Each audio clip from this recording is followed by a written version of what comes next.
Coming up today, South Korea and China urge North Korea to stop its nuclear activities and return to multi-nation negotiations with the other members of the six-party talks. Samsung Electronics unveils plans for a massive chip plant to be built south of Seoul. The $14 billion factory will open in 2017 and create well over 100,000 new jobs. Plus, polling stations have just closed across Britain as millions turn out for what is expected to be one of the closest general elections in British history. Stay tuned for these stories and more.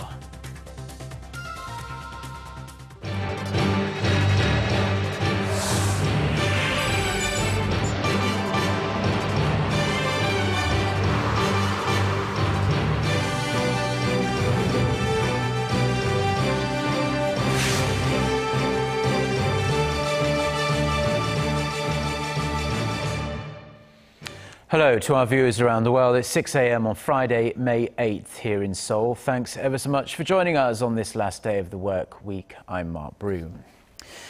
Our top story this morning, South Korea and China are pressing North Korea to immediately halt its nuclear activities and return to the six-party denuclearization talks with a sincere attitude. Seoul's top nuclear envoy Hwang Jung-guk made the statement during a press conference on Thursday, this following talks with his Chinese counterpart WWII in Beijing. As initial steps towards denuclearization, Hwang said the North should suspend its nuclear activities and let international inspectors monitor its main nuclear complex.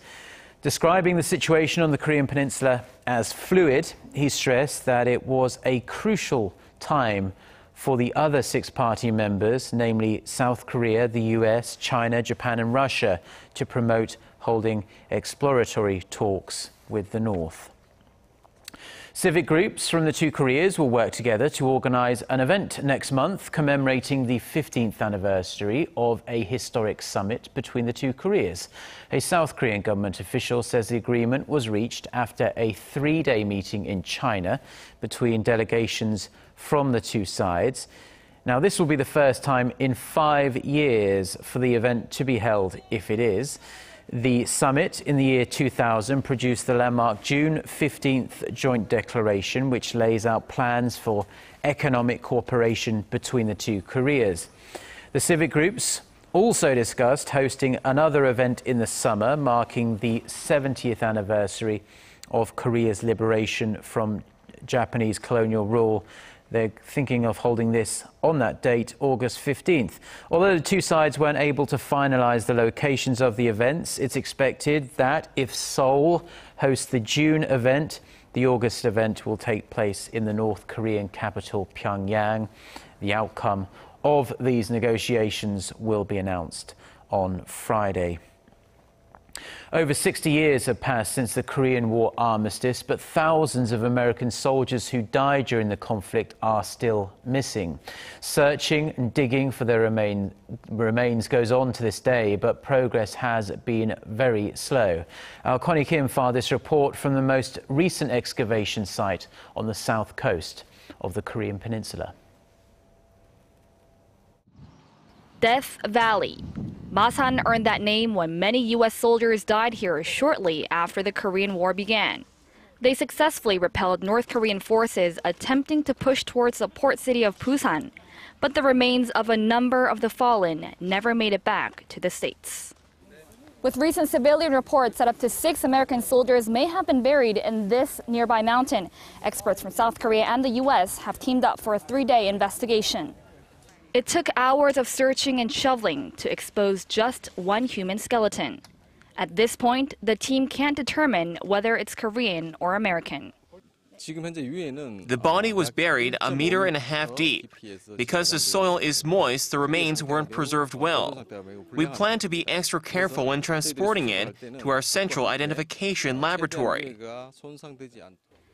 If the lab can verify that this skeleton came from America, it'll be repatriated to the U.S.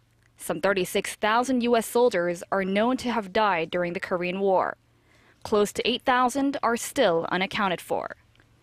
Since 2001, only 7 American bodies have been ID'd with help from the South Korean military. At the rate that we're going, it doesn't seem like we're making progress very quickly. This is a great challenge. It requires a lot of perseverance. It requires investigative skill. It requires scientific capability. It'll also require time, lots of time. For now, experts from South Korea and the U.S. will continue the search, attempting to ensure that the war dead can rest in peace on home soil. Connie Kim, Arirang News, Masan. Now, Japan is continuing to stir tensions with its neighbours by making efforts to glorify its history of wartime aggression.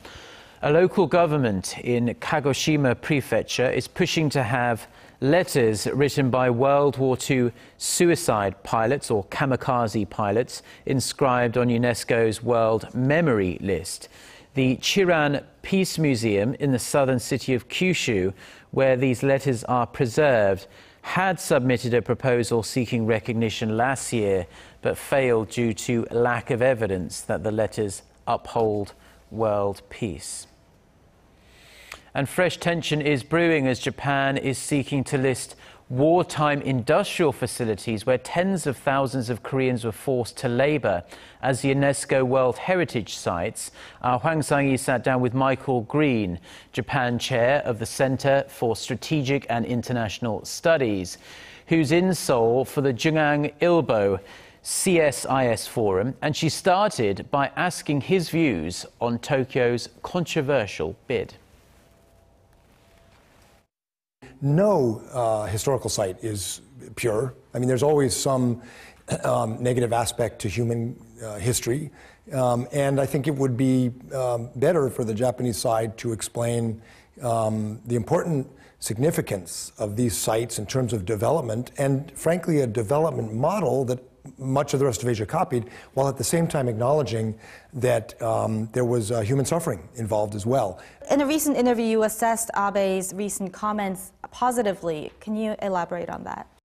By acknowledging that Japan, that these women were trafficked, from a U.S. perspective, this is a strong or stronger addressing of the fact that the Japanese people and the Japanese government have some accountability. From an American's perspective, in the country where this word trafficking was developed as a matter of international law, what the Prime Minister said is a step forward. It's not a huge step forward, but it's considered a step forward. So you don't think that Prime Minister Abe has to necessarily say that the Japanese government was responsible for this human trafficking when he uses the word trafficking? No, I don't think that the Japanese government's official stance on the comfort women issue is adequate. However, I think there's a view in the U.S., and I certainly have the view, that it has moved in a better direction.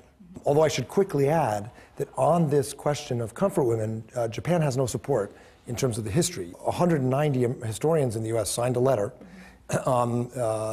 describing what they thought happened. And I think that's the mainstream view among scholars and experts. Considering that Abe also needs to satisfy his conservative domestic supporters, do you think it's possible, how likely is it for Korea and Japan to resolve this historical dispute while Abe is in power? An apology seems very political, and I think a hard target to achieve under the current Japan-Korea relationship. But I think there is room in the next statements in the upcoming anniversaries to get more. And that will require not freezing high-level dialogue until there's a resolution. And since President Park and Prime Minister Abe are not talking directly, there has to be someone very close to each of them who's brave, politically strong, who works on this issue bilaterally. That's all the time we have for today. Thank you, Dr. Green. Thank you.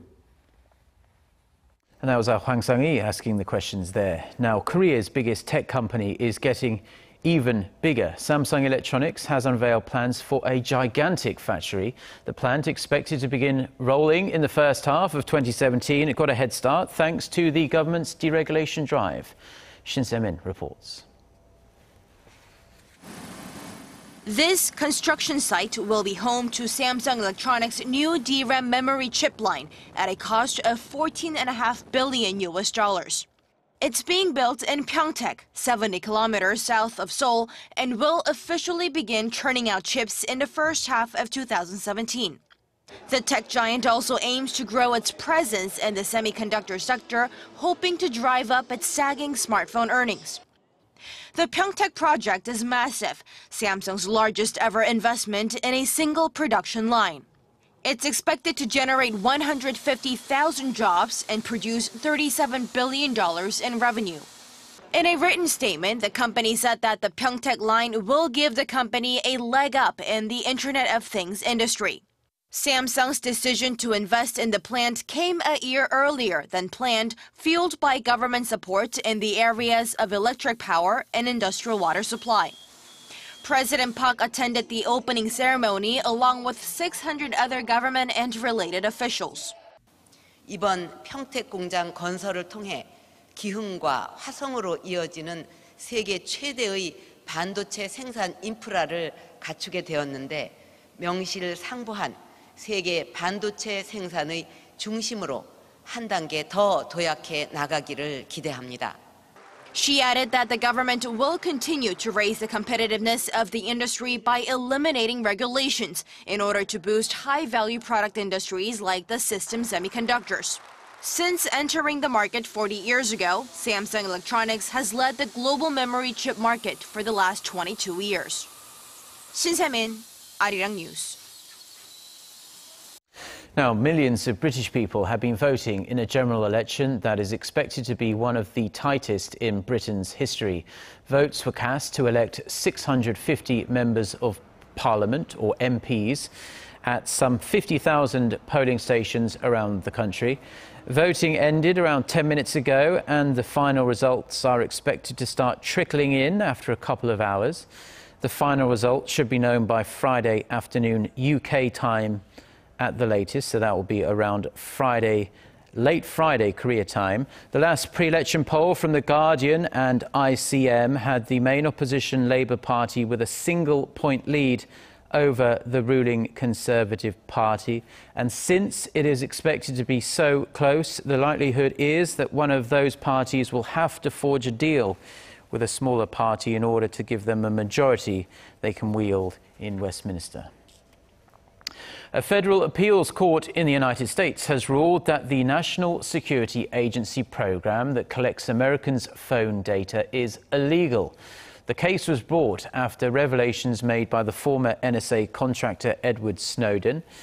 In their ruling on Thursday, the three judges said the NSA's use of phone records exceeds the scope of what Congress had authorized under the Patriot Act.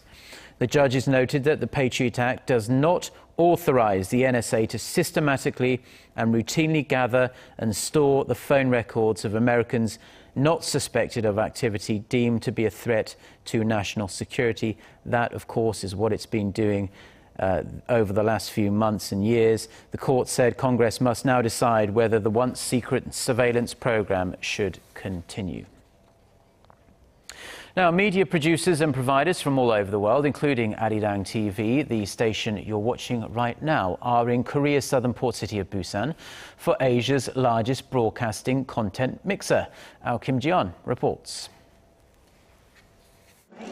The 9th annual International Busan Contents Market opened on Thursday, attracting media makers and buyers from across the globe. Industry experts consider the event to be a golden networking opportunity and a venue for discovering and sharing content, ranging from TV dramas and documentaries to animation. 1,500 buyers and sellers are to participate in the three-day event that's also welcoming some 500 firms from 47 countries. And of course, Korea's one and only English broadcasting station for international viewers, Arirang TV, participated in the event, releasing its new program guide for the year. What are the latest trends in broadcasting content for this year, and can you introduce some of the shows that Arirang is introducing this year? I see more studio shows than outdoor shows. And this year, Arirang TV is pitching 2 new studio shows, which are Bring It On and Shooters. And Bring It On is an interactive survival show, and it's real time, and so people can vote for the presenters and they choose the winners. So it's a new trend and it's our new format, and Shooters is a debate show. The Korean Culture Ministry's Cultural Contents Fund session, held on Friday, is one of the most anticipated programs of the expo, which runs through Saturday. Kim Jeon, Arirang News, Busan.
Well, that's all we have for now. I'm Mark Broome. For more of the latest, don't forget to check out our website, arirang.co.kr/news. And we also have a smartphone application. Just search for Arirang TV.